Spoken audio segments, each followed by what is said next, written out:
Hi friends, welcome to our channel Jyothis kitchen.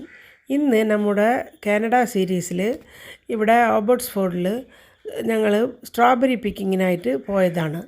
അവിടെ നല്ല പ്രകൃതി മനോഹരമായിട്ടുള്ള ഒരു സ്ഥലമാണ്. ഇവിടെ ഓബോട്ട്സ്ഫോർഡ് കംപ്ലീറ്റ് കൃഷി സ്ഥലങ്ങളാണ്. സ്ട്രോബെറി, പിന്നെ മൽബറി, കോണ്, സൺഫ്ലവർ ഇതൊക്കെയാണ് അവിടെ കൃഷി സ്ഥലങ്ങളായിട്ട് ഉള്ളത്. ഏക്കർ കണക്കിൽ പാടങ്ങളാണ് അവിടെ കൃഷിക്ക് അവർ യൂസ് ചെയ്യുന്നത്. ഇവിടെ ഞങ്ങളുടെ അടുത്തുള്ള ഒരു സ്ട്രോബെറി ഗാർഡനിൽ പോയിട്ട് നമ്മൾ പിക്കിങ്ങാണ്, സ്ട്രോബെറി പിക്കിങ്ങും. പിന്നെ അവിടെ കുറച്ച് ഫാമൊക്കെ ഉണ്ട്, അതും വിസിറ്റ് ചെയ്തിട്ട് അവിടെ ചെറിയ ഒരു എക്സിബിഷൻ കം സെയിലുണ്ട്. അവിടെ ഹാൻഡ് മെയ്ഡ് സാധനങ്ങളും തുണിത്തരങ്ങളും എല്ലാം ചെറിയ രീതിയിൽ ഒരു എക്സിബിഷനുണ്ട്. ക്രോക്കറി സാധനങ്ങളും എല്ലാം ഉണ്ട്. അതും കൂടി വിസിറ്റ് ചെയ്തതാണ്. അത് നിങ്ങൾക്ക് വേണ്ടി ഷെയർ ചെയ്യുകയാണ്. അവിടെ എൻട്രൻസിൽ തന്നെ അവിടെ കൃഷി ചെയ്ത സാധനങ്ങൾ സെയിൽസിന് വച്ചിട്ടുണ്ടായിരുന്നു. കോണും, കുക്കുംബർ, വാട്ടർമെലൺ, സൺഫ്ലവേഴ്സ്, പീർസ്, ആപ്പിള് ഇതൊക്കെ വച്ചിട്ടുണ്ട്. ഇതെല്ലാം അവിടെ കൃഷി ചെയ്തതാണ്. പിന്നെ അവിടെ കോഴി, മുയൽ ഇതൊക്കെ ഉണ്ട്. അതിൻ്റെ എല്ലാം കിട്ടും. ഇറച്ചും മുട്ടയും എല്ലാം കിട്ടും. ഇവിടെ എൻട്രൻസിൽ റിസപ്ഷനിൽ ചെന്നിട്ട് നമുക്ക് ഒരു കൂപ്പൺ എടുക്കണം. അപ്പോൾ അവിടെ പേപ്പർ മെഷിൽ ചെയ്ത ബാസ്ക്കറ്റ്സൊക്കെ അവർ തരും. വലിയവർക്ക് വലിയ ബാസ്ക്കറ്റ്സും ചെറിയ കുട്ടികൾക്ക് ചെറിയ ബാസ്ക്കറ്റുമാണ് തരുന്നത്. അതും വാങ്ങിച്ചിട്ട് നമ്മൾ സ്ട്രോബെറി പിക്കിങ്ങിനായിട്ട് പോവാം. അവിടെ കൃഷി സാധനങ്ങളൊക്കെ, അതായത് ട്രാക്ടർ, കൃഷിക്ക് എന്തൊക്കെ യൂസ് ചെയ്യുന്നു ഇതൊക്കെ ഇപ്പോഴത്തെ പിള്ളേർക്ക് അറിയില്ലല്ലോ. അപ്പോൾ അതൊക്കെ അവരിങ്ങനെ കാഴ്ചയ്ക്കായിട്ട് വച്ചിട്ടുണ്ട്. നല്ല ഒരു ആംബിയൻസ് ആയിരുന്നു അത്. വലിയ ഏക്കർ കണക്കിൽ കൃഷിയുള്ള ഒരു സ്ഥലമാണ്. എന്നിട്ട് ഞങ്ങൾ അവിടെ പോയി. ആദ്യം പോയത് സൺഫ്ലവർ, നമ്മൾ എൻട്രൻസിൽ തന്നെ സൺഫ്ലവർ ഗാർഡനാണ് ഉണ്ടായിരുന്നത്. സൺഫ്ലവർ വലിയ തോതിലാണ് അവരിങ്ങനെ കൃഷി ചെയ്യുന്നത്. ഇത് നല്ല വലിയ വലിയ വലിയ സൺഫ്ലവേഴ്സായിരുന്നു. കാണാൻ തന്നെ നല്ല രസമുണ്ടായിരുന്നു.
അടുത്തതായിട്ട് ഞങ്ങൾ സ്ട്രോബെറി തോട്ടത്തിലേക്ക് കയറി. അവിടെ വലിയ രീതിയിലുള്ള കൃഷിയായിരുന്നു. ആദ്യമായിട്ടാണ് ഒരു സ്ട്രോബെറി ചെടി തന്നെ കാണുന്നത്. അല്ലെങ്കിൽ സ്ട്രോബെറി തന്നെ നമ്മുടെ സ്ഥലത്തൊക്കെ ചെറിയ ബോക്സിൽ 200-300 രൂപയുമാണ് കിട്ടുന്നത്. ഇവിടെ ചെടിയിൽ നിന്ന് തന്നെ പിക്ക് ചെയ്യുമെന്ന് പറഞ്ഞത് വലിയ ഒരു ഇതായിട്ട് രസമുള്ള കാര്യമായിട്ട് തോന്നി. പിന്നെ ഞങ്ങളെല്ലാവരും പിക്കിങ് തുടങ്ങി. പിള്ളേർക്കൊക്കെ അത് വലിയ ഇഷ്ടമുള്ള കാര്യമായിരുന്നു. ചെടിയിലിരുന്ന് ഡയറക്റ്റായിട്ട് ഇങ്ങനെ സ്ട്രോബെറി പിക്ക് ചെയ്തെടുക്കുന്നത്.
കുറച്ച് സമയം കൊണ്ട് തന്നെ ഞങ്ങളുടെ ബാസ്ക്കറ്റൊക്കെ ഫുള്ളായി.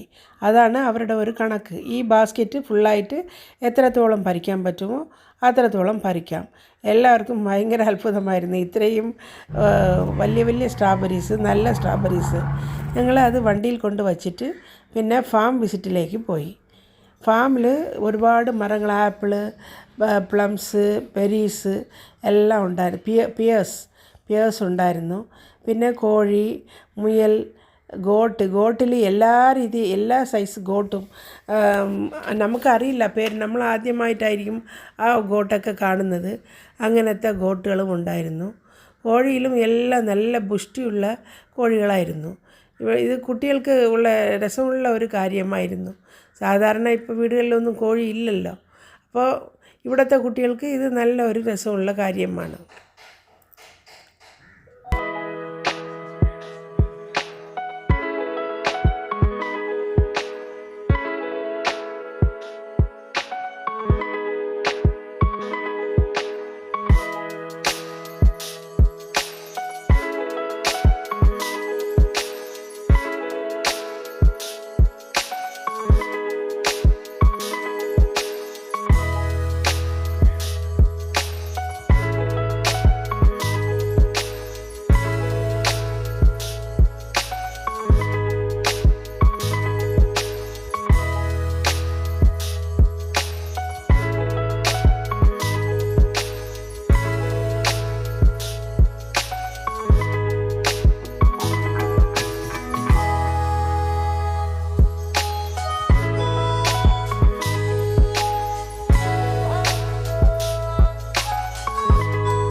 ഫാമിൻ്റെ ഉള്ളിൽ തന്നെ നമുക്ക് റെസ്റ്റ് എടുക്കാനും ഇരിക്കാനും എന്തെങ്കിലും ഫുഡ് കൊണ്ടുപോയിട്ടുണ്ടെങ്കിൽ കഴിക്കാനും പറ്റുന്ന രീതിയിൽ ടെൻറ്റും അതിൽ ബെഞ്ചും ഡെസ്കും എല്ലാം ഇട്ടിരുന്നു. കുട്ടികൾക്ക് ഒരുപാട് ആക്ടിവിറ്റീസും ഗെയിമും എല്ലാം ഉണ്ടായിരുന്നു. അങ്ങനെ നല്ലൊരു ഡേ ആണ്. പിക്നിക്ക് ചെയ്യാനുള്ള നല്ലൊരു സ്ഥലമാണ് ഇത്. വലിയവർക്കും ചെറിയവർക്കും ഒന്നുപോലെ ഇഷ്ടപ്പെടുന്ന ഒരു സ്ഥലമായിരുന്നു. എല്ലാ മരങ്ങളിലും ഇങ്ങനെ പഴവർഗ്ഗങ്ങൾ കാച്ചു കുലുങ്ങുന്നത് കാണാൻ നല്ല രസമുണ്ടായിരുന്നു.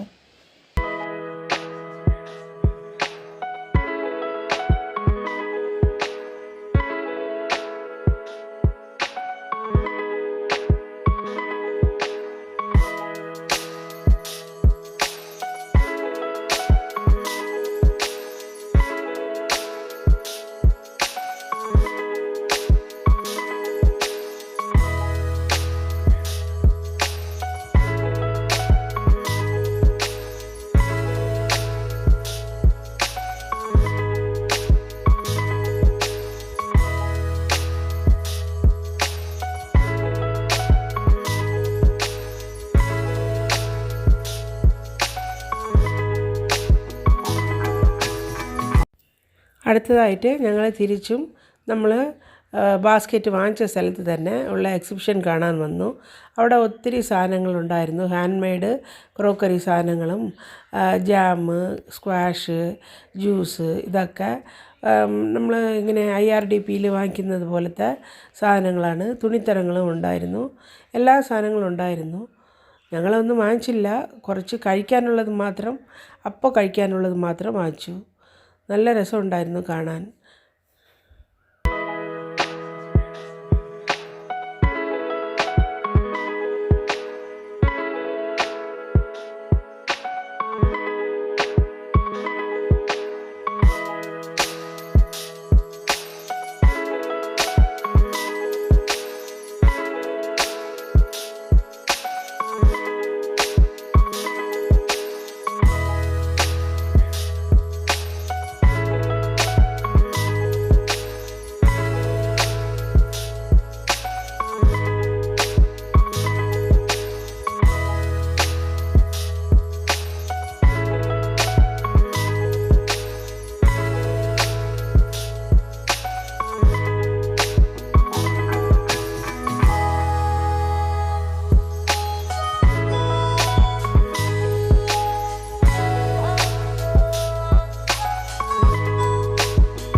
അങ്ങനെ അന്നത്തെ ദിവസം നല്ല ഒരു എക്സ്പീരിയൻസും നല്ല ഒരു എൻ്റർടൈൻമെൻറ്റും ആയിരുന്നു. ഇത് കുട്ടികൾക്കും വലിയവർക്കും ഒന്നുപോലെ ഇഷ്ടപ്പെടുന്നതാണ് സ്ട്രോബെറി. അത് നമ്മൾ ചെടിയിലിരുന്ന് തന്നെ പിക്ക് ചെയ്യുന്നു വച്ചാൽ അത് നല്ലൊരു എക്സ്പീരിയൻസാണ്. പിന്നെ ഫാം വിസിറ്റും പിള്ളേർക്കുള്ള ആക്ടിവിറ്റീസും എല്ലാം നല്ല ഒരു ഡേ ആയിരുന്നു അന്ന്. ഈ വീഡിയോ നിങ്ങൾക്കൊക്കെ ഇഷ്ടപ്പെട്ടാൽ ലൈക്ക് ചെയ്യുക, ഷെയർ ചെയ്യുക. ആദ്യമായിട്ട് ജ്യോതിസ് കിച്ചൻ കാണുന്നവർ സബ്സ്ക്രൈബ് ചെയ്തിട്ട് അടുത്തുള്ള ബെല്ലൈക്കനെയും ക്ലിക്ക് ചെയ്ത് ആൽ എന്നുള്ളൊരു ഓപ്ഷനും ക്ലിക്ക് ചെയ്യണം. എന്നാലേ ഞാനിടുന്ന പുതിയ പുതിയ റെസിപ്പീസും റിവ്യൂസും ബ്ലോഗ്സും എല്ലാം നിങ്ങൾക്ക് ഉടൻ നോട്ടിഫിക്കേഷനായിട്ട് കിട്ടും. Thanks for watching.